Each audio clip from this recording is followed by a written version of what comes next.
Hello viewer, मैं आपकी दोस्त काव्या लेकर आ गई हूँ दिल को छू लेने वाली कहानी रूही की। ये कहानी है रूही की, जिनके पति आर्मी में हैं। रूही के पति ने रूही को एक हफ्ते पहले ही फोन करके बोल दिया था इस बार करवा चौथ पर छुट्टी नहीं मिलेगी। करवा चौथ के एक दिन पहले रूही की सासू माँ ने रूही को सरगी का सामान दिया था, जिसमें कुछ खाने की चीजें थीं। रूही ने सुबह सुबह खा लिया ताकि पूरे दिन खाली पेट शरीर को थोड़ा शक्ति मिलती रहे। करवा चौथ के दिन रूही का मूड अच्छा नहीं था, क्योंकि रूही के पति रूही के साथ नहीं थे। शाम के वक्त रूही और रूही की सासू माँ पास के घर में करवा चौथ की पूजा करने के लिए गए। जब शाम को रूही और रूही की सासू माँ घर के लिए लौट रहे थे तो रूही का फोन बजा। रूही ने देखा कि रूही के पति का फोन आया था। जब रूही ने फोन उठाया तो रूही के पति ने रूही से पूछा, चाय पी ली? तो रूही ने कहा, अभी नहीं, थोड़ी देर तक पीऊंगी।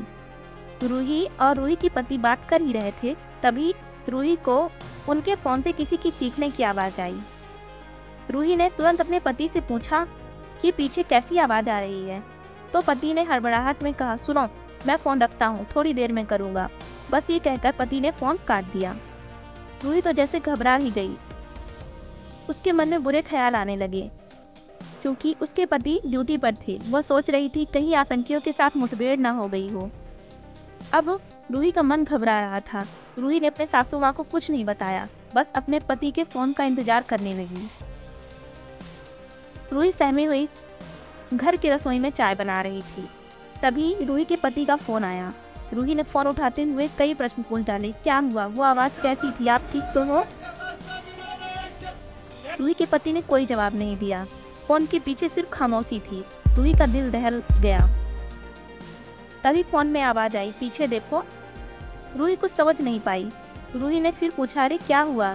रूही के पति रसोई में रूही के पीछे ही खड़े थे। उन्होंने फिर कहा, पीछे देखो। जब रूही ने अपने पति को अपने पास देखा तो इतना जोरों से उन्हें गले लगाया कि पूछिए मत। वो रूही की जिंदगी का सबसे खुशी का पल था। रूही ने अपने पति से पूछा, फोन में वो अजीब सी आवाज कैसी थी? तो रूही के पति ने बताया कि बस स्टैंड से घर आते हुए किसी चोर ने एक आदमी का पर्स चुरा लिया था, और जब मैंने देखा तो उसे पकड़ने भाग निकला। ये सुनकर रूही ने अपने पति को गुस्से में कहा, कभी तो ड्यूटी छोड़ दिया करो।